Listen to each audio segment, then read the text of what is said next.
Well, greetings, everybody. This is Jim Wickens from NFLDraftFanatics.com. And with me today is Dean Kindig.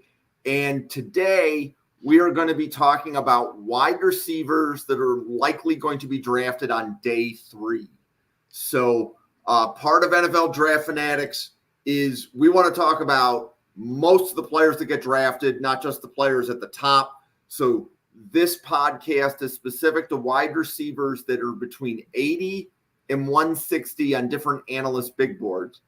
But before we begin, Dean, you want to give a brief introduction to yourself and tell people how to find you? Sure. I'm Dean Kindig. You can find me on Twitter at TCBills_Astro.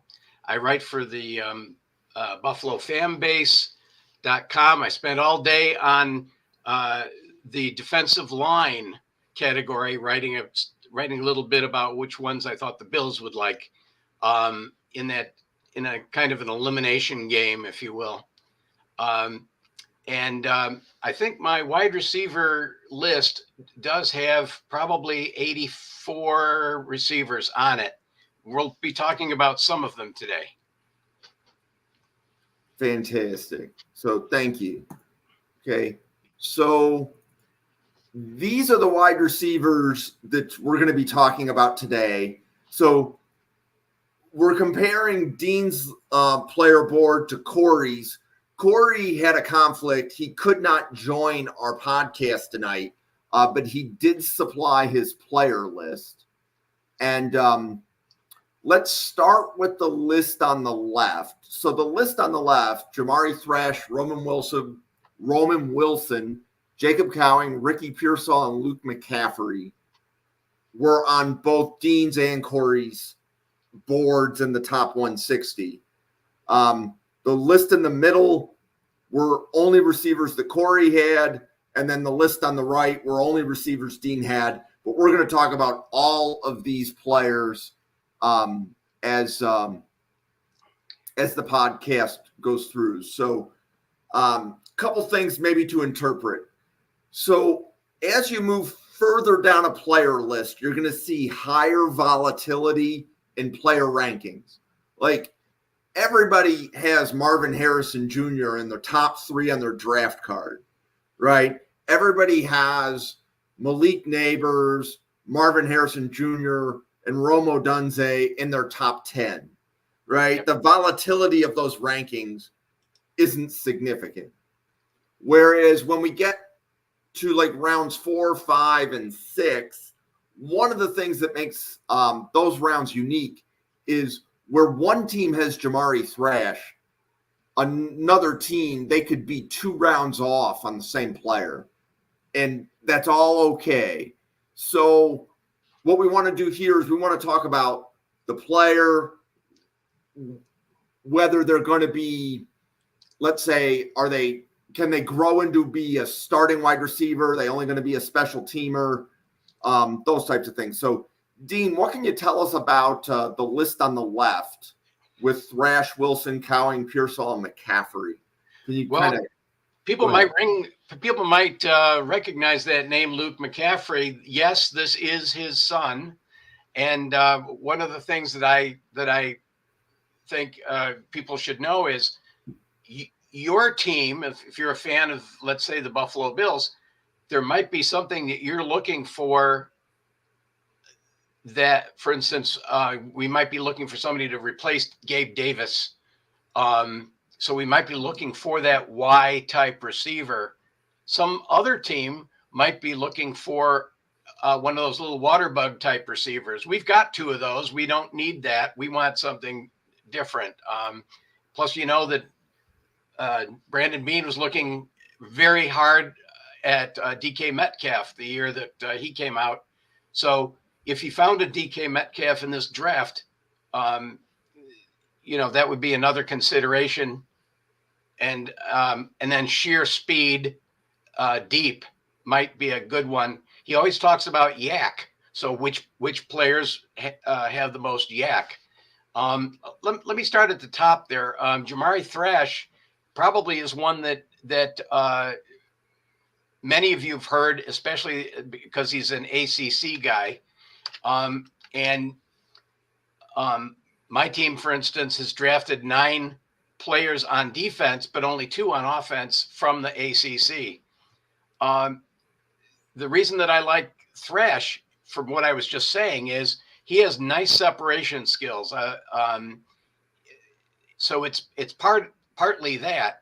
His 4 years at Georgia State, probably because he led the Sun Belt in receptions and yards, isn't going to count as much as the fact that when he transferred over to ACC, he actually was able to transfer those skills. He caught 2 touchdowns in his first game, and that was really interesting. And the Bills saw him against Notre Dame, and he caught 8 passes and a touchdown there. So I like him. The knock on him, of course, would be that all of the Georgia State time, but the good news is it transferred over. Okay, and you have him where on your board right now? I have him at 103, and I see him as a wide receiver in the slot. He only had 9.9 yards per catch against AP ranked teams, but he caught 15 of them. So that's okay. That was this year. Yep. So, and depending upon the board, you might see Thrash go in round 3, and then you might see him go in round 5, and neither of those is the incorrect evaluation. Right. Again, we're looking at the way the player's going to go probably between rounds 3 and 5, and it's basically where is the run on wide receivers. So, we've already talked about the receivers that are likely going on day 1 and day 2 in a different podcast. So if a team needs a wide receiver and they haven't gotten one in round 3, there's a chance you could see some of the players on the left go in round 3. Ricky Pearsall is actually in the top 100 of a few people's boards. That's why his name is a slightly different color, is because for one analyst, he was in round 3, and a different analyst, he's in round 4. So Ricky Pearsall is somewhere in between there. So what about the Roman Wilson's from Michigan, right? Right, Dean? Yeah, love Roman Wilson. He's at 106. He's actually right below Jamari Thrash. The Bills scouted Michigan the most of any school this year. And why wouldn't you take a guy that runs a 4.29 40, given the things that I've already said? You don't have Cole Beasley anymore, and you're probably looking for that. His nickname was the Flying Hawaiian because he was on one island in Hawaii where he lived and required a plane daily to get to his high school. So they call him the Flying Hawaiian. The school he went to was the same school as Marcus Mariota and Tua Tagovailoa. The best quote I have for Roman Wilson and why he's coming to Buffalo is, he said, "I really like watching Stephon Diggs, people who are very sudden with their releases. I feel like that's something I can add to my game." And he's been working all year on his suddenness and his roots. And if you look at the end of the year, the games at the end of the year, he certainly did so. Okay. And again, so Roman Wilson's a player you could see going in round 3, and if he's on the board in round 5, that would be great value. You bet. And can I say one more thing about that? Oh, go for it. Yeah. The need at wide receiver was mentioned by 21 out of 32 team analysts as a top 3 need positionally. That's the other one was offensive tackle, and the other one is cornerback. So you're going to see those, the demand for those early, but you're also going to see it all the way through the draft. You're going to see people picking up 2 because that's a great year for wide receivers. Okay. So that's why they'll be there early, and then there'll be availability late as well. Okay. So Jacob Cowing, what can you tell us about him? By the way, I lied. I I have 107 wide receivers. Anyway, back to Cowing. So I really liked his interview. I really don't like his size. He's one of the 5 smallest wide receivers in this draft, but he has punt return skills, and he is a playmaker. Most of his plays come from run after the catch. He is one of the best quarterback rating when targeted. It's over 100, and he has lots of catches versus AP ranked teams. And I'll bet that he'll go to a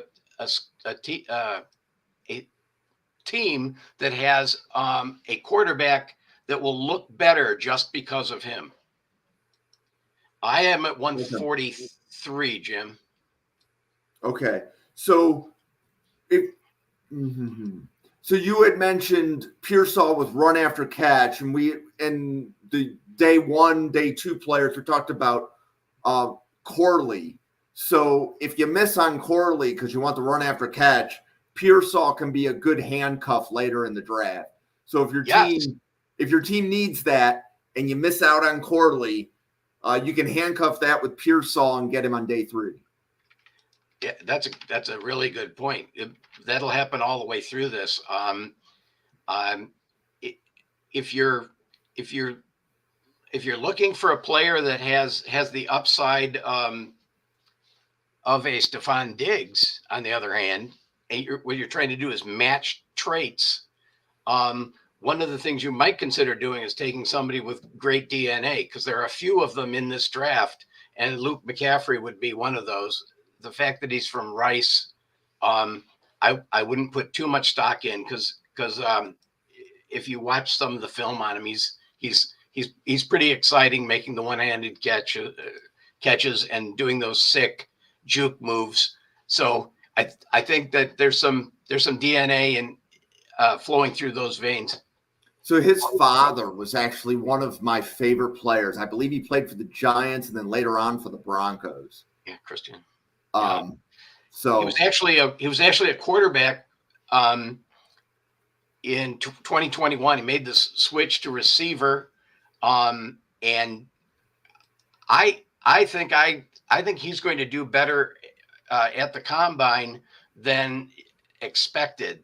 They were expecting 4.9. I think it's going to be more like 4.4 when all is said and done. He's got the height that some of these guys at this end don't have.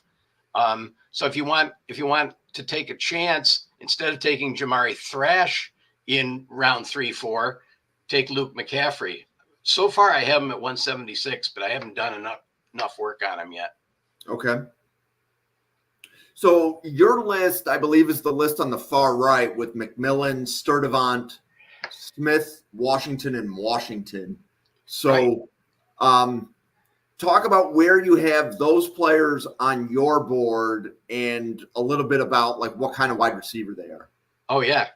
Yeah. So Jalen McMillan, some might have seen McMillan at in the Natty when if he played for Washington.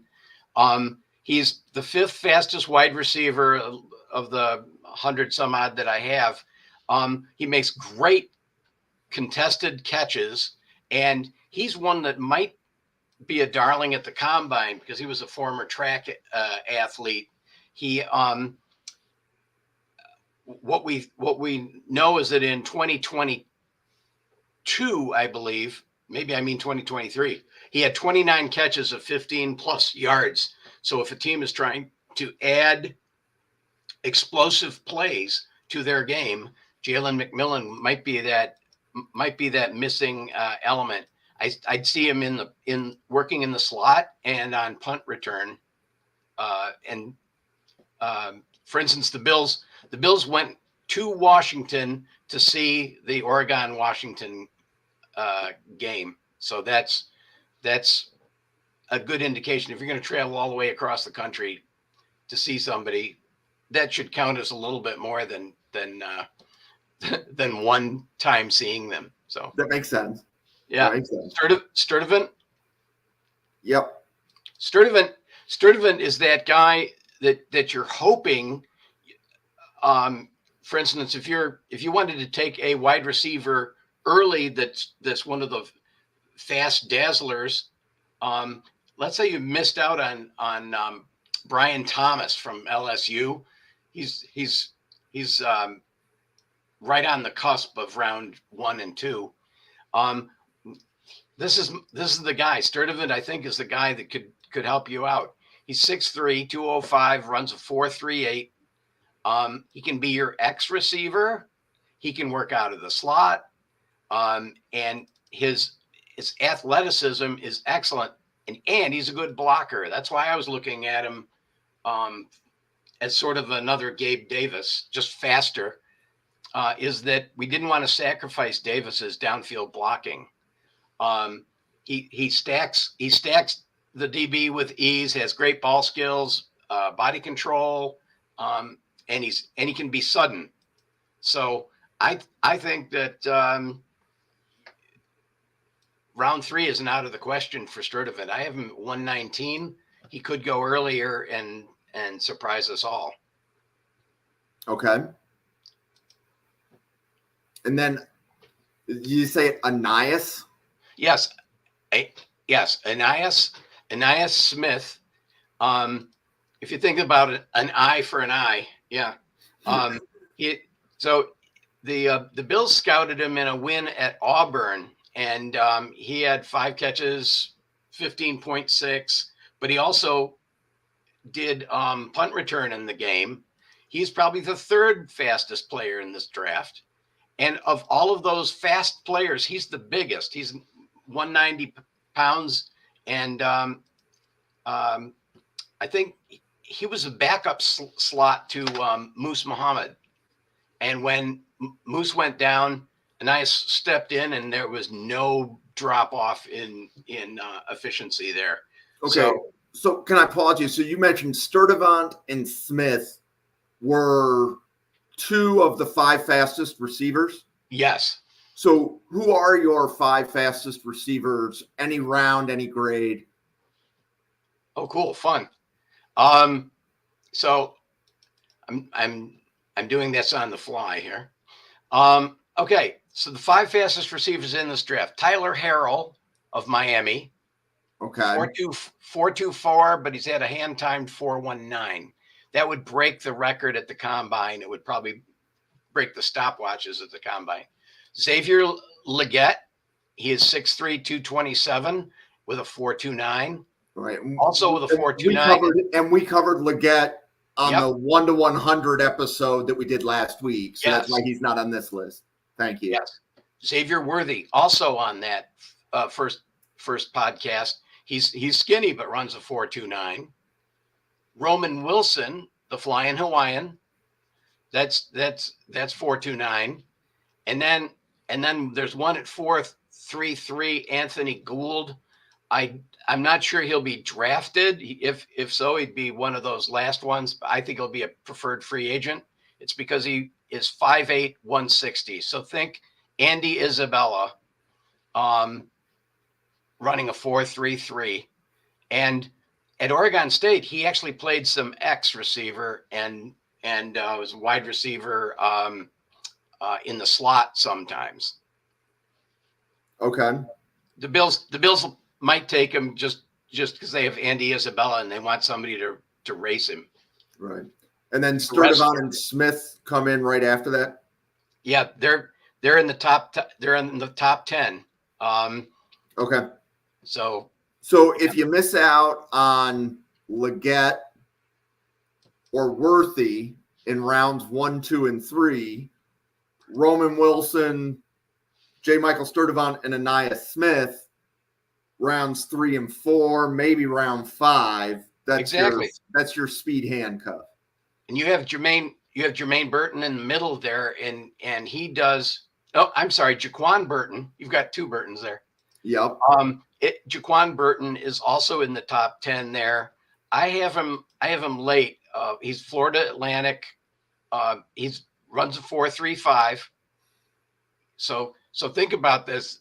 There are 8 guys that run sub 4.4s they'll all be at the combine, and they all want that shot at the record for for speed. Right. So I see a lot of people coming into the podcast. Feel free to stop in and say hi. So this is the wide receivers that are 80 to 160 on different analyst big boards. So that's why we're not covering the higher end wide receivers. These are likely the day 3 wide receivers on this list.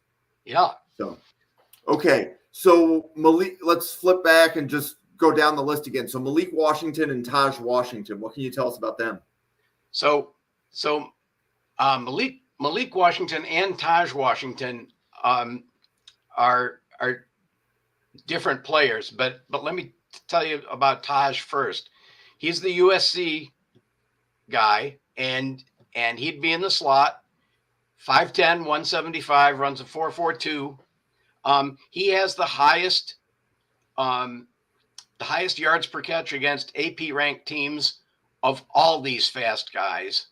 17 yards per catch on 21 catches this year, and he was 12.6 on 16 catches last year. So he has the experience. He's the only player with 4 receiving touchdowns of 40 plus yards in this draft. He's known as a good blocker. He last year would have been with the amount of catches that he had made by then, he was the second leading receiver after Jordan Addison. So if you can get him at let's say round 5, round 4, probably, that would be a really good get. He'd be on my list as a real good get. Okay. At that one. Who's the other Washington? Malik Washington. Yeah, Malik. So Malik Washington, 4.46 speed. That's nothing to shake a stick at. He is the 5'9", 192, so a little bigger. 12 yards per catch against AP ranked teams on 25 catches this year. Kind of a one-hit wonder on that. As of mid-October, he led the ACC in receptions and receiving yards. So he did it quick, and he took the ground running, right? Great hands, great feet, great speed. He has that field vision that you hope you get, and he's got that intensity that doesn't go down. So think Stephon Diggs in his intensity. He'd be in the slot, and I think he goes about 149. So for the Bills, for instance, that would be at their round 5 pick, their first round 5 pick. Okay, so I know that the list in the middle belongs to Corey. So before we go to most of the players in Corey's list, can you cover which of these receivers would have special teams experience, whether that's returning kicks, covering kicks? Yep. So the wide receivers that would be in the same, that would be in the range that we're talking about tonight, which would be from 100 to 180. The ones that I would have doing other things for us would be Ricky Pearsall, if he's there. Jalen McMillan does punt return. Tyler Harrell does kick return. Anais Smith does it all. He even did a little bit of change of pace running back work, but he did kick return and punt return. And Jacob Cowing, punt return. Oh, and Luke McCaffrey, you could ask him to do some of that as well. Okay. Fantastic. So Corey, and for those joining the podcast, so we had another analyst and he had another commitment come up, but Corey's list is down the middle. So Dean, did you have Jermaine Burton outside of your top 180? Yes, and the reason I had him at 180, and here's why. He's the guy that Saban covered up for hitting a young woman. And no matter how all that went down, you're going to have to do a lot of vetting on him. He was named the most hated transfer this season, which can mean that you're either really, really good or you've got some character issues, depending on Got it. what they mean by that. Anyway, he exploded in the scouted Texas A&M game for the Bills. He went off like nine catches, 197 yards, 2 touchdowns, and Brandon Beane came to his next game. So I think you have to do a lot of vetting there, especially after Matt Ariza. You want to make sure that you're getting the kind of character that you're looking for. That's why he's at 180 on my board. Got it. So do you want to cover you want to start at the top, or is there anybody on Corey's list in the middle? Baker, Pickney, White Jr., Coker, Burton, Lambert, Smith, or Jank? Yeah. So Yankee, Janke, it's pronounced Yankee, and he has a brother that also plays. So it's crazy because I never thought about drafting twins before, but I don't think that Yankee, that Jaden Yankee is going to be drafted. Jackson Yankee is a little bit shorter, a little bit more beefy, and a little faster. This is such a stacked draft class that 6'2", 209 running in the 4.5s. There's probably 55 other wide receivers that can outrun you.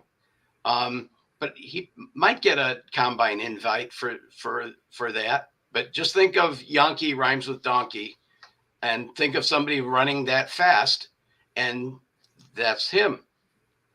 Okay.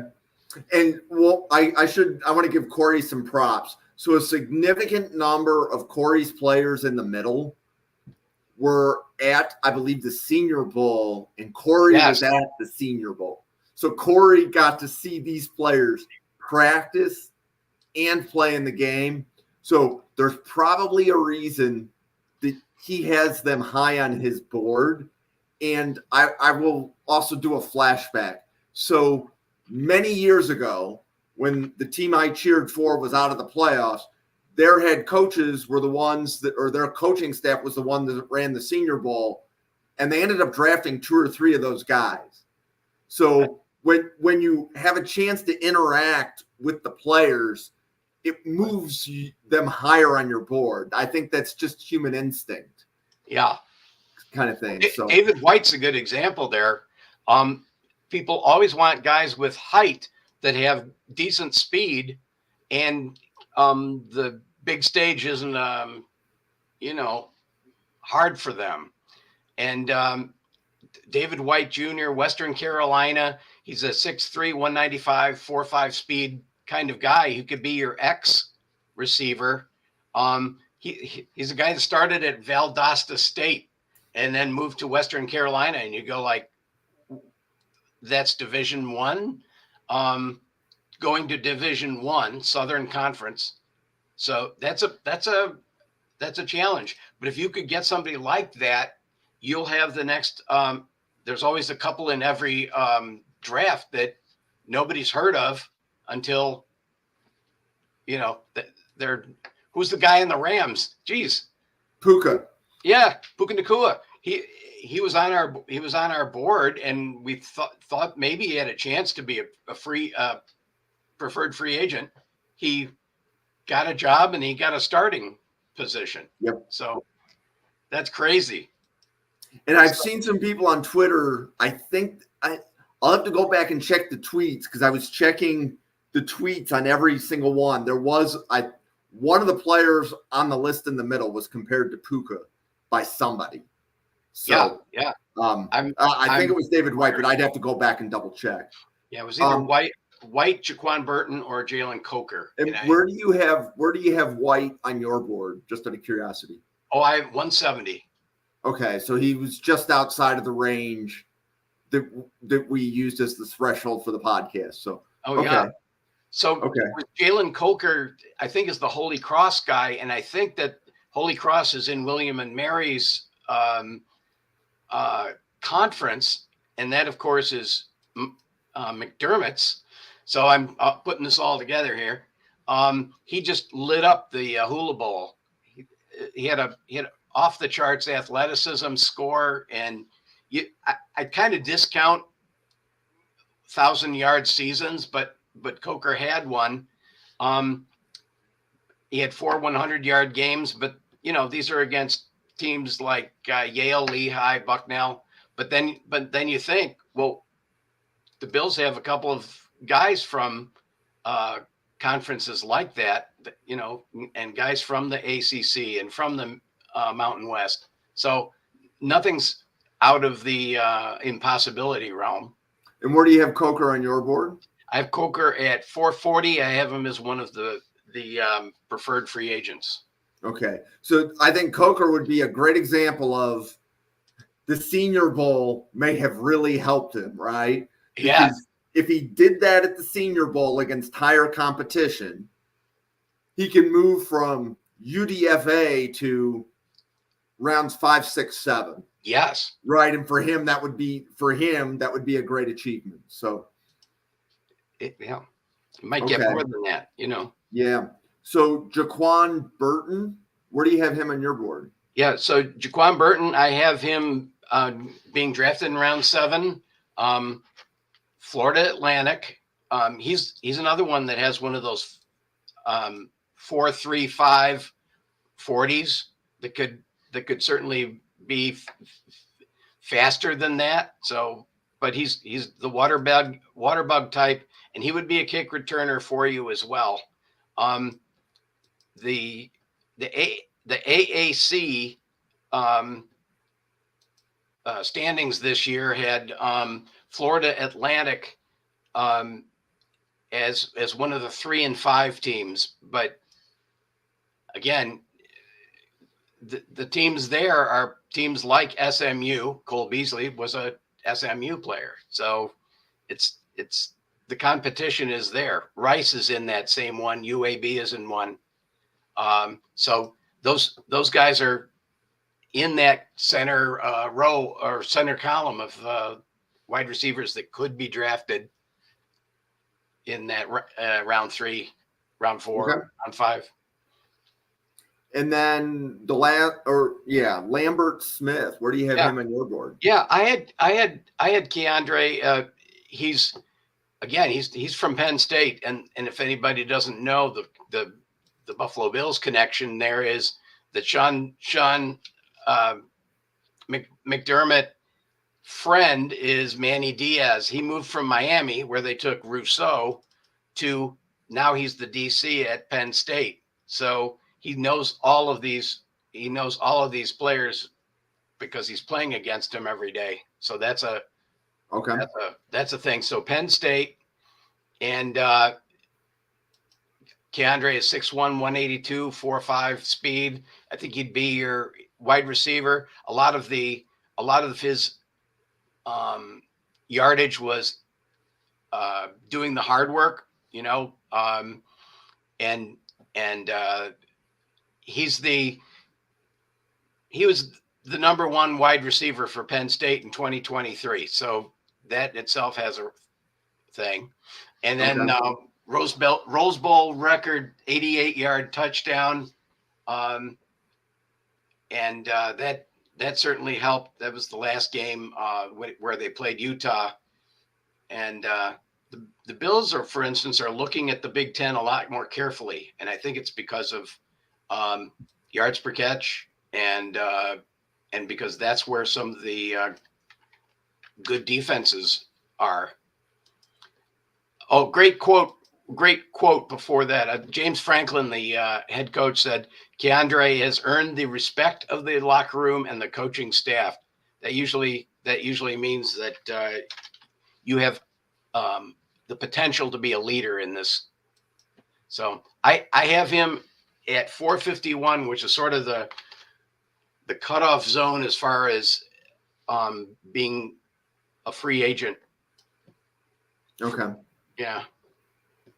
Well, and so to point out the data up at the top, so last year, 33 wide receivers got drafted in all 7 rounds. 14 went in the top 3 rounds.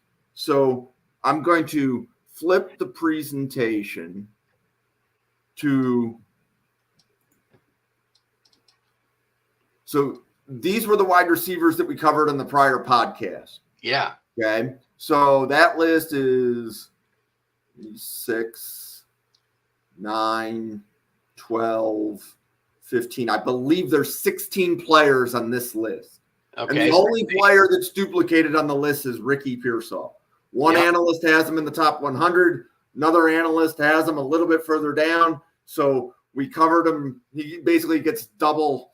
He got double time. So, so there's 16 players here.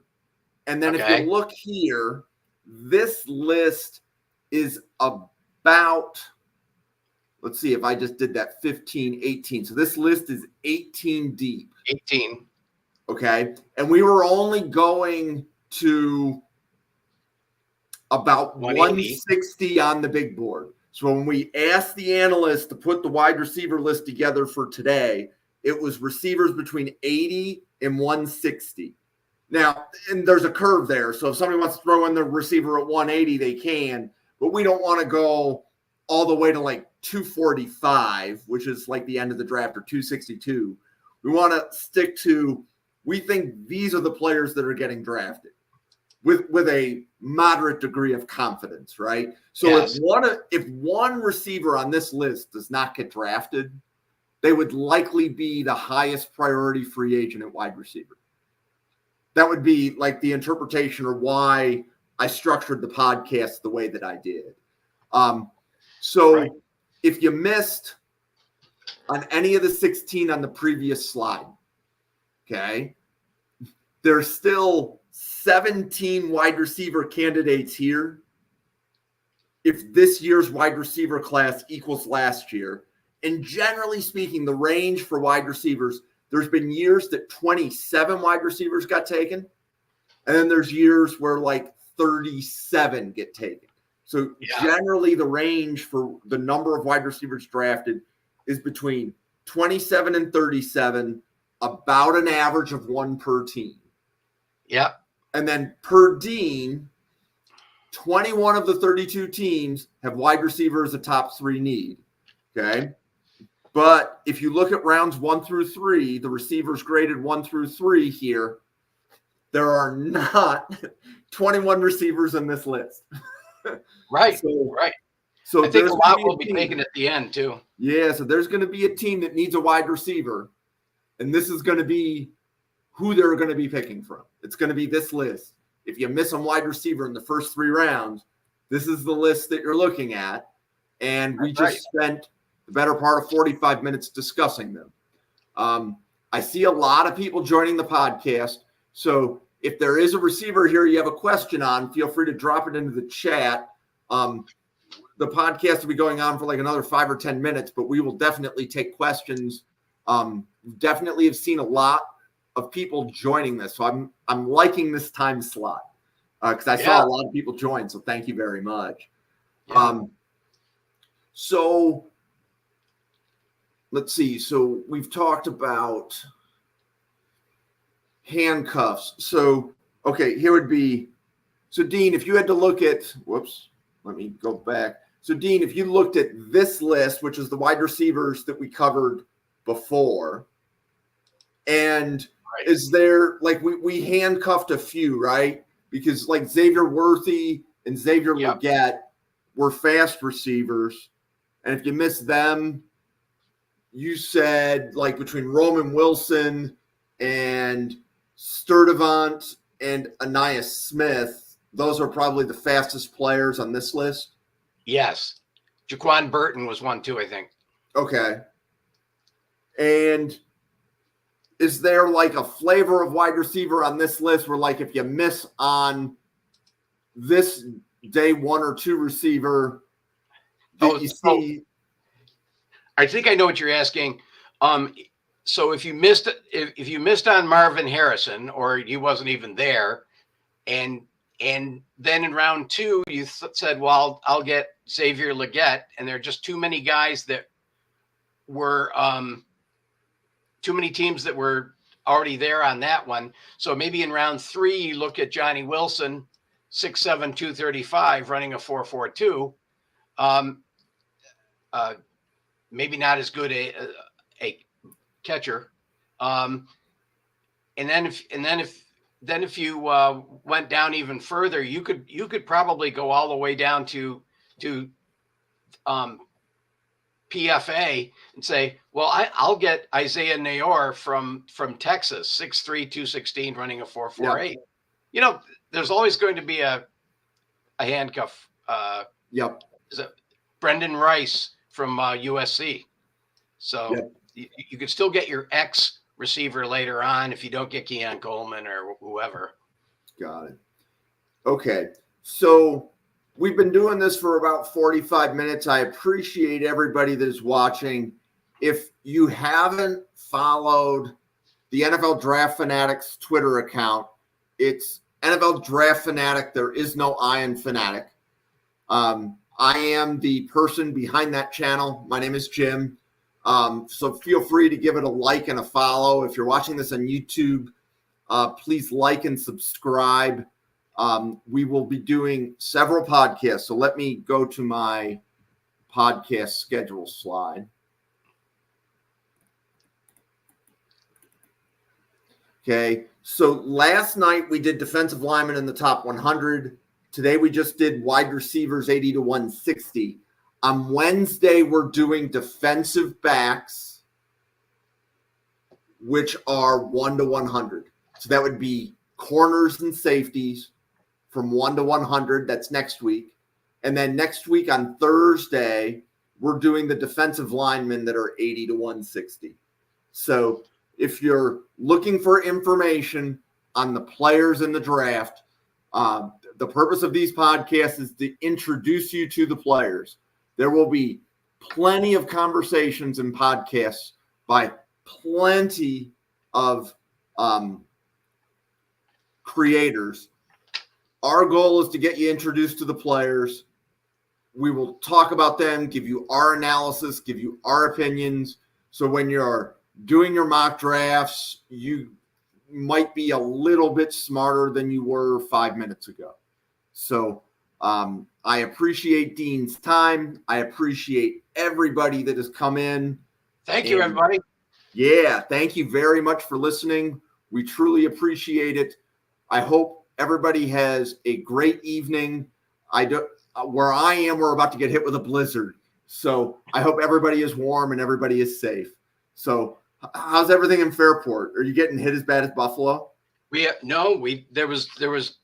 was just less than an inch on my car when I came out of my Mexican restaurant tonight, and I didn't even need to wipe off the car. So nothing's happening yet, and let's just hope that it's all running south of Orchard Park for this Sunday's big game against the Chiefs. Cool. Okay. Well, thank you, everybody, and I hope everybody has a great evening.